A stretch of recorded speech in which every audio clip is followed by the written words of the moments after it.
Hello, and thank you for joining us. I'm Yasmina Tawil, the Director of Film Programming at the Arab Film and Media Institute, and I'm so excited to be joined today by Murad Abu Eisheh.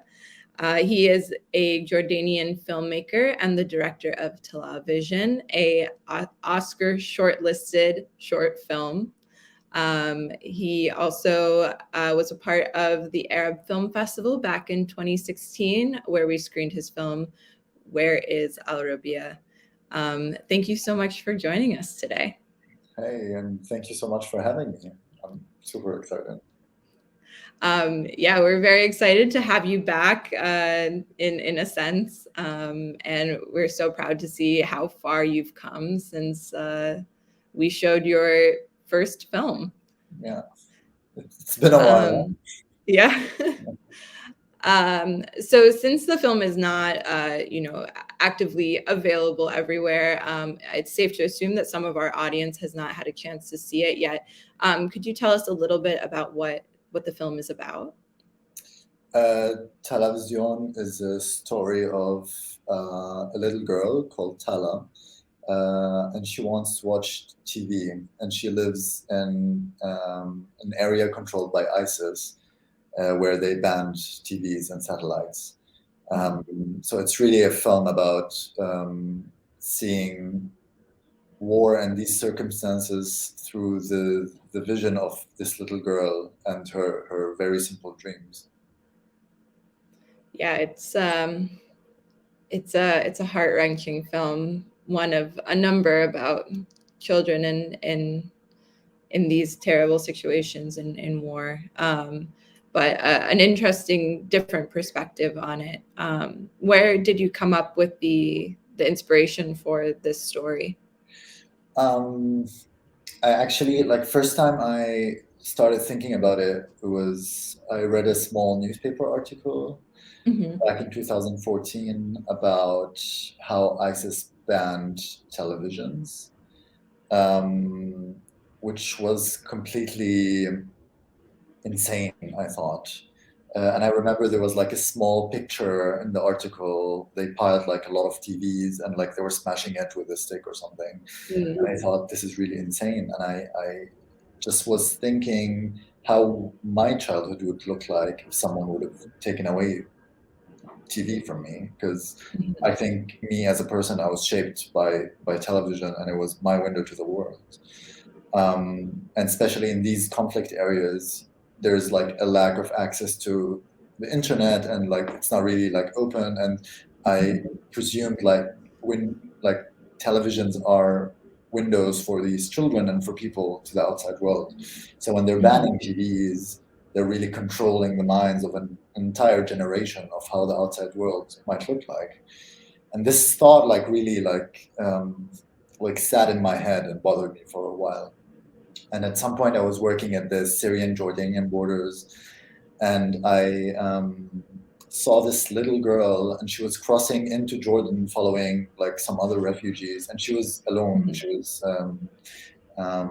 like without parents, and she was just carrying her bag on top of her head and walking, and her face just stuck with me, and I just kept wondering what could be her story. And then these two ideas like kind of clicked together and sort of formed the script of Tala'vison. That's so interesting. I had personally read, that you drew inspiration from the news that you read, but I hadn't heard about this little girl that you had seen. Yeah, like you like find ticks in certain events you go through, and these two situations for me like just stand out every time I think like, how did I start thinking about this script? I also read that the lead actress who plays Tala sort of shaped the story in a way that you changed what you had originally planned once you started working with her. Could you tell us more about that? Yeah, sure. I mean, our lead actress, Aisha Balasam, she's a non-actor, and I knew from the beginning that we're going to cast a non-actor, because I mean, 7-year-old, you can't find a professional 7-year-old in Jordan or anywhere. I don't know. But we looked for months for her, and once we found her, she was like mesmerizing. Her personality, everything about her presence in front of the camera was amazing. And like over the months working with her, not actually working with her, it was more like earning her trust. We didn't really work on the script until the shooting day one. And the more I got to know her, the more I realized that this little girl is traumatized. You wouldn't get it when you meet her first time. You would think like she's a happy child, like everything's fine. But like really, once you dive deep into her thoughts and the way she thinks, you realize she's quite traumatized. And like with that thought in mind, we had to speak to child therapists and like really be careful how we deal with her on set and like prepare her for the role. And like there were certain like several situations, and even on set, like we kind of built the entire set, and we did like an amazing like with the head of cinematography, and we did that. The entire set, the apartment, is lit from outside, so inside the apartment there are no stands, and it feels like a normal apartment. So a lot of things were kind of improvised as well on set. So that changed a lot for me, because like in the script it was really written like descriptions of what she might be doing and how she's passing the time, but actually on set, like what she actually did on set was somehow drawn from her being a bit bored and waiting for us to shoot some like small scenes whilst we were actually shooting, but she just didn't know, and she was just like consumed with her like writing or drawing something, which was quite interesting, like to see how kids react to the camera and how they react to the thought of acting. Yeah. I love that. I love especially, that you captured her in her, real, she wasn't acting. It was her, being herself. And she does an amazing job. You're right. She has incredible presence in front of the camera. Was that the first time you've directed a young child like that? Yes. Yeah. This was the first time ever working with a child, and I have to say it was like one of the hardest things I've ever done. I didn't realize what an undertaking this entire thing is. And until I remember the third day of shooting, there was an assistant to production, and he came to me, and the day before the shooting we did a table read, so everyone knew exactly, like even like people who are not directly like related to the story, we read it in front of everyone. And during the third day of shooting, this production assistant came to me and he said, I didn't want to tell you this on the first day so you wouldn't freak out, but I thought it's an insane script, and you have her in every single like line, every single shot, and I thought like the actor has to be really good or the entire thing will be like a catastrophe. And he was just telling me that because he was seeing her on set and he was seeing like what was coming out, and it was like good for him. And he was like, I think you did a good job so far. I was like, okay, thank you. But I mean, it's super hard because I was trying to balance between trying to find her within her element in these like sort of boredom scenes, and at the same time she had to act and like not herself in other scenes, and she had to like really like come up with this character. So like finding balance between the two was really quite difficult to find. Yeah, I can only imagine, and all the extra stuff you had to do to make sure that she had a safe experience working with you. But clearly you were able to get from her something really, really powerful, and the world sees it as well, clearly. Thank you. How does it feel to be shortlisted for an Oscar? I know it's not a nomination yet, but to get this sort of recognition from the Academy. Yeah, I mean, it's quite, I can't still wrap my head around all of this that might be happening, to be honest. I mean, we already won the student Oscars, and it just still feels surreal because, I mean, with COVID and everything, nothing really happened like on the ground. And it was just like someone sent me an email and said, you won this. And then someone said it on TV, and I'm just like sitting in this small village in Germany doing my next film. And Yeah. you know, you just don't get the sense of like, okay, what's happening outside, like out there in the world. Yeah. But I mean, it's humbling, honestly. Like it's such an incredible feeling to be recognized like this. The entire cast and crew, and I mean, everyone was quite shocked and surprised, like mixed with happiness. A lot of tears of joy were shed. Yeah. But I mean, it definitely exceeded all our expectations. Yeah. And my greatest joy is that the film, like there's a light being shed on the film right now, and it made it to so many audiences around the world that like makes me feel like already satisfied. Yeah. Well, yeah, it's always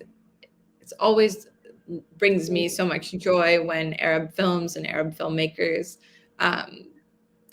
get the recognition they deserve, especially here in the States and, you know, in the Western world, where it's a little bit more difficult for us to get any recognition and share our stories, and stories told by us, which I think is very important, because there's a lot of misrepresentations of us and our situations. Sort of in that same vein of thought, you know, thinking specifically of American audiences, is there anything in particular you really hope that they take away from this film or that they learn from it? I think the most important thing for me is what you just mentioned about misrepresentation, because I mean, a lot of people asked me when I started working on the film, and they realized like, it's a story, war, Syria, and they were like, you know, this is like a lot of films were made about this. Why would you do something more? You know, it's like overused. And then like my thought always is, not a lot of films are made about this. A lot of films are made about this not from our point of view.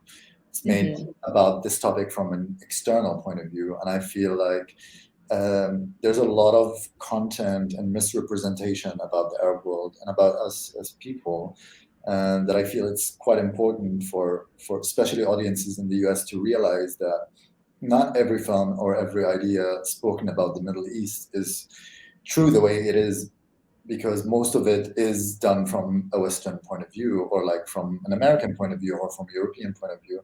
And that was my biggest motive to make this film, that okay, I really didn't see much films told about, let's say, childhood in Syria during the war from an Arab point of view. So I think maybe, yeah, I think taking away from it that maybe a new perspective on the region. Yeah. I think about that a lot when I program for AFMI as well. Yeah, I think it's incredibly important. And I really hope there are audiences, non-Arab, especially Western audiences, who are taking the time to watch some of these things and think critically about you know, the media that they are consuming. We can hope. Yeah. Can only hope. Yeah. Sort of moving away slightly from the film and just talking about you and your career in general, I just wanted to know what made you want to make films? Well, I mean, it's such a, I didn't realize it for a long time, but I mean, as I mentioned, I grew up really attached to TVs and to movies. Like while everyone else was playing outside as a child, I was like really stuck to like watching films all the time. And in Amman, we didn't have like a satellite at the time. When I was really young, we had this like antenna thing, and you would watch like one or two local channels, and one of them was Amman's second channel, and it had like a lot of American films and French films and Italian films. I was watching that all the time, and then when the satellite came, but I didn't realize that I'm really attached to films till later on. during my first studies in Amman, I just took a random film class during my studies in visual design, and it just like clicked in my head, like, oh, okay, like, because I graduated high school, I didn't know what I wanted to do, and I knew it has something to do with like arts or being creative, but I didn't know exactly. And when I took that first class, it just clicked in my mind, like, okay, yeah, I am really influenced by films, but a lot of me comes from films, and I realized how much films changed me as a person. And then I was watching like recent Arab films coming up, and I was realizing like the power of cinema, in changing people, or like planting certain thoughts or critical thinking into people's minds.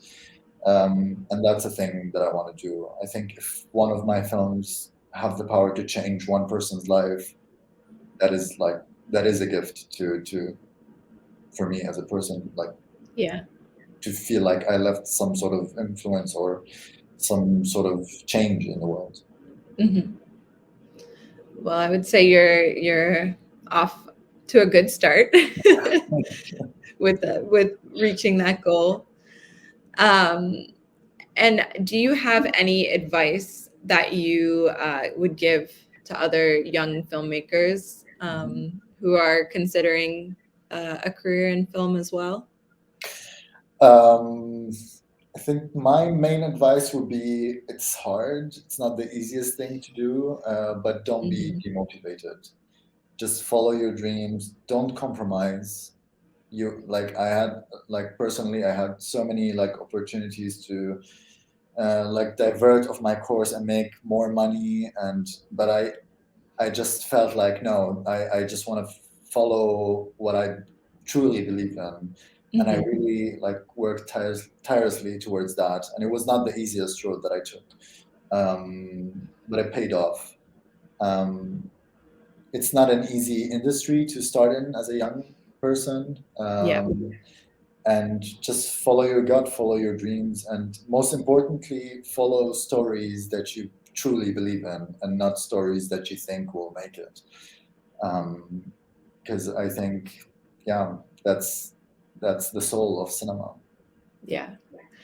I love that a lot. I think it's great advice too, especially, you know, with the hopes that there might be some young Arab American potential future filmmakers watching this. Yes.